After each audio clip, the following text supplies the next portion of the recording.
Hello, good morning everybody. This is the title of my presentation, and this is quite telling about the situation in exoplanets. We would like to do quite a few things, but we don't have the data yet. So usually when we run into that situation, we put something like towers, and in this case I'm going to speak about the phase curves of exoplanets looking at solar system planets. And in any case, it's clear that exoplanets, it's a hot topic, and it's possible to quantify this in a number of ways. One of them is just the number of planets that have been discovered so far, which is giving us an idea of the effort that has been put into this new effort. And another parameter is how much space agencies are investing into this, and here in Europe we are doing quite okay, I think. And of course, what is motivating all this effort is to be able at some point to find life or evidence for life. And to get to that point is not going to be straightforward. We don't really know how to get there. Well, I mean, there's work ongoing. And there will be, anyway, there will be a lot of relevant physics and chemistry coming out of this effort. And I'm particularly interested in whatever has to do with the remote sensing of those exoplanet atmospheres. And there are two ideas that become very clear when we think about exoplanets. One is that there will be huge diversity, and the other is that this can be quite complex to deal with. So it makes a lot of sense that we take one step back and go back to what we have been learning over decades for the solar system planets and also for Earth, and try to see how we can use all that knowledge to investigate the exoplanet atmospheres. And this is an effort which is not going to be going in a single direction. We expect that this will be useful also to understand better what is happening on Earth and what is happening in the solar system planets. And part of my work and part of the work of other members of the community in the recent years has been about revisiting what we know about the solar system planets from a perspective which is related to exoplanets. And this is actually what my talk today is about. And before going into this, there are some additional considerations. One is that, for most exoplanets, what we know from them is coming from transmission spectroscopy, whereas what we know from solar system planets is coming from direct light, which may be reflected or thermally emitted. And eventually, we would like to get to direct light, which is more difficult to get measurements for this, but this is probing deeper into the atmosphere, and we can say more about what is going on there. And the main difference between solar system planets and exoplanets, when we think of characterization, is that exoplanets will not be spatially resolved. Basically, we will not have images like this as we have for the Earth. All we will see is probably a point, and from whatever we get from this point, we would like to infer properties about what is happening on the surface of the planet. And we will get this through variations with the orbital phase of the planet, or variations as the planet is spinning around about itself. And as Madu was pointing out, eventually we would like to get to small cool planets, because this is where we expect to find life. But observationally, this is very challenging. So the observations we have so far are about big hot planets. And basically what I was marking here in red is where we want to get. This will take time, but it's still, we can explore some of these ideas, and we can do it with data that we already have at hand. And this is what I'm doing with, we look at the number of objects in the solar planet in disk integrated light. And I have been focusing on three objects. One is Venus, Titan, and the Earth. And I was asking myself, okay, what is the information content in those diurnal or phase curves?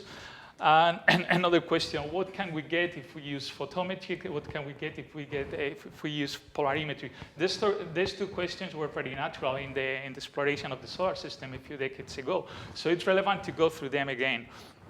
And whatever the outcome of these questions, whatever the answer to them is, I think it's useful to train ourselves to catch up with what has been done in the past and see, if we get a better perspective towards the future.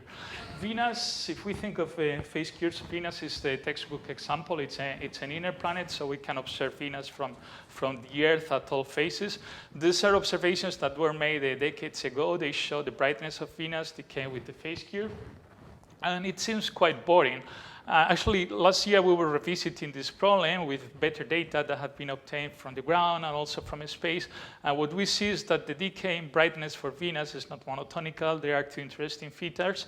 One is here, and this is the large phase angles. And this is telling us that whatever is in the atmosphere is capable of forward scattering with relatively good efficiency. Otherwise, we wouldn't see this bump here.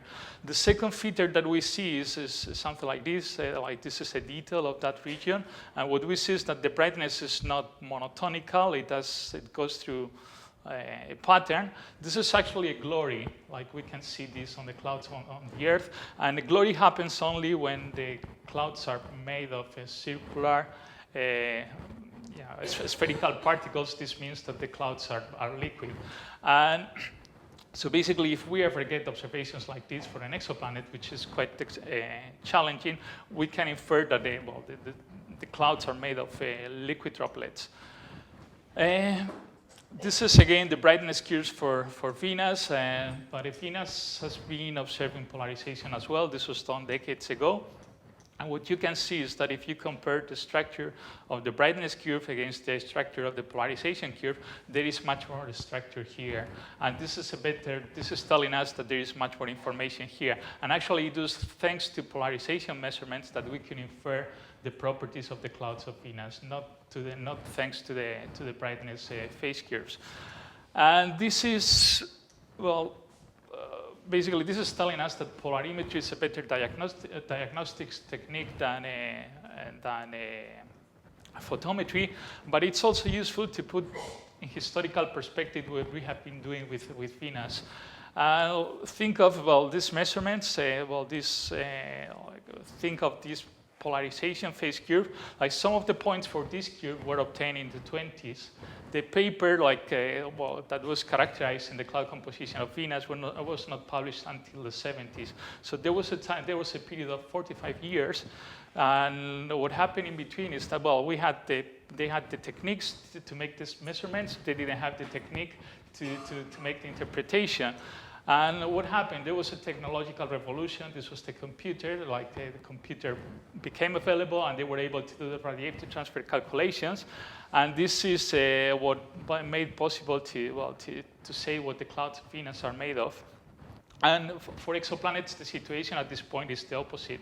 Probably we are doing okay with the models. We are not doing so well with observations. And this is something that has to be done. Titan is an exciting object because it's hazy and puffy, and those two terms appear quite often in the literature about exoplanets.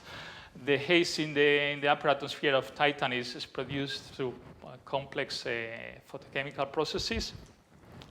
There have been observations in brightness of the phase curve of Titan, and also in polarization. It's clear in polarization. It's much more clear that what we have in the haze is small compared to the wavelength, because this is typically the polarization phase curve for a Rayleigh atmosphere. We have work ongoing to review some of these conclusions. We have better data than what we had available for Pioneer and from Voyager. We have this from Cassini. This is still to be explored. And we have better coverage than before, and also better coverage in wavelength and also in phase angles than before. So this is work that we are doing. For Earth, getting phase curves is quite challenging because we live on Earth, so it's not easy to observe Earth. But there has been some work done, like studying phase curves, and this has been done through Earth-China observations. So the measurement of the light reflected on the moon, like coming from the Earth. There have been determinations of the total brightness and determinations of the polarization. It seems like a Rayleigh atmosphere again, with a peak happening at about 90 degrees. And there has been also, in the 2001, there was a seminal paper by Ford and colleagues showing us that we might be able to say what is happening at the surface of a planet, let's say the Earth, if we look at the total brightness of the planet. We let the planet spin, and there will be fluctuations in the brightness, and we can extract information from here. Basically, I was following up on those ideas, and I was using images taken from the Messenger flyby in 2005.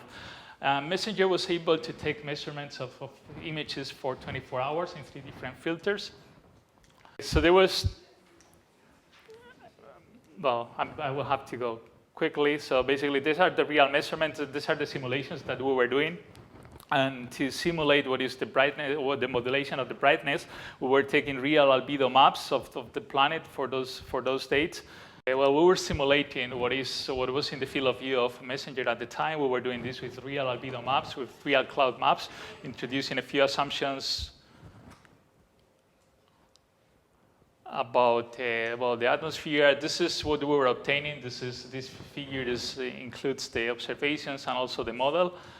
What is relevant about this is that we can see that at different colors, the Earth looks different, and basically it's more reflected at short wavelengths, which is telling us that Rayleigh scattering is important, and that there is a modulation like over time.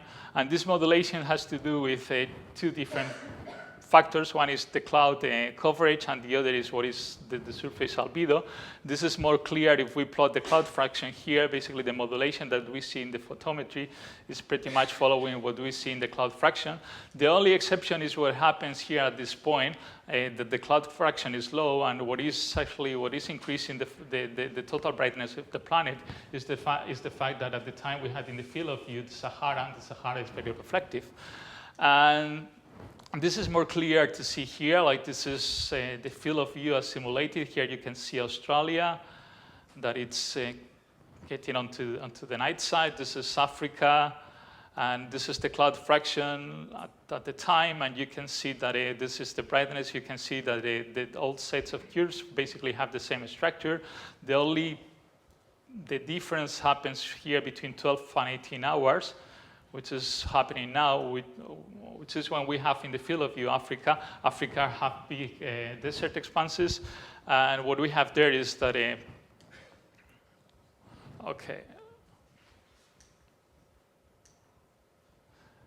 what we have there is that the total brightness is compensated by the reflectance at the surface, which is telling us that at the time that we can see better the surface of the planet is when we are seeing the desert, big deserts on the Earth. And this is not a good perspective if what we are looking on the surface of the planet is actually live. But this is the way it is.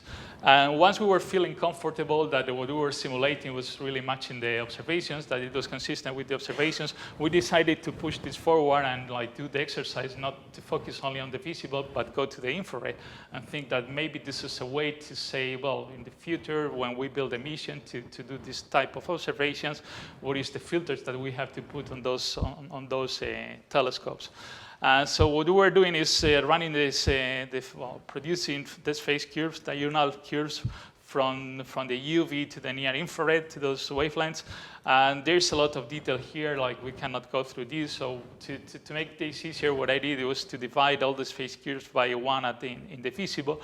And what you can see is that there is particularly, some of them are kind of flat, but there is significant contrast at a few wavelengths, and those wavelengths are in the near infrared. So basically, if we were building a mission to look at the Earth, and one of the goals was to look for contrast in the diurnal curves, the idea, ideally we will be putting up filters at these wavelengths, because this is where the Earth is showing the most contrast. And as I said before, it's not easy to get phase curves for the Earth, at least observationally. We can do it with the models, and this is what I was doing. You can see in brightness that typically the brightness is decreasing with phase angle from 0 to 180. There is a match structure. If we do the same with polarization, you can see that there is significant structure. Here you can see this will be a primary rainbow. This feature here, this has to do with the fact that there's MIR scattering in the atmosphere, and this will be a feature related to Rayleigh scattering, which is of course stronger at UV wavelengths than in the near infrared. So the conclusion from that again is that polarimetry may be a better characterization technique than simple photometry. There has been, well, circular polarization has been postulated over the years as a possible biosignature. This is related to chirality. There has been in recent years quite some effort dedicated to characterizing circular polarization. What is the signature from some living organisms? And I can refer to the work by Sparks and collaborators. What hasn't been done is actually to assess how viable this technique is to investigate an atmosphere. And I'm not just referring to exoplanets, but this is a relevant exercise to the characterization, well, to the exploration of the terrestrial atmosphere as well. So basically, the living organisms will be producing circular polarization signature, but on top of this, there will be the signature of the atmosphere. So when we put all this together, can we actually disentangle the signature from the living organisms? Well, I don't have an answer to that question yet, but I was taking a few first steps, and I was producing the circular polarization signature of the Earth at the wavelengths that I was exploring in the case of Messenger. And you can see that, well, at different wavelengths, this is at 480, 550, and 660 nanometers, you can see that the circular polarization signature is different in all cases.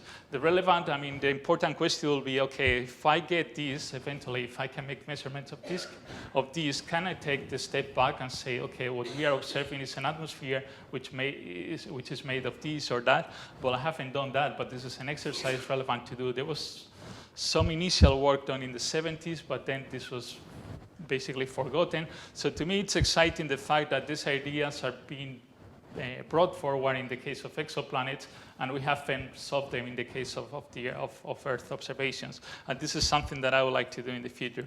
So I'm going to finish here with just a couple of thoughts. One is that, we know from the solar system exploration that a single technique will not give us all the answers. We will need a combination of them, and phase curves is relevant. It will be relevant to that exercise. We have the knowledge that we have built for solar system planets to look at information content in those phase curves, and now it's time, of course, to get observations for exoplanets. This will be much more challenging. I don't know the time scales for this. There has been some work based on Kepler data where we can see, well, phase curves at feasible wavelengths. And of course, this is in brightness, not in polarization. I don't know when we will get data in polarization, but certainly this is something relevant to do. And I'm finishing here, so thank you very much. And sorry for the mess.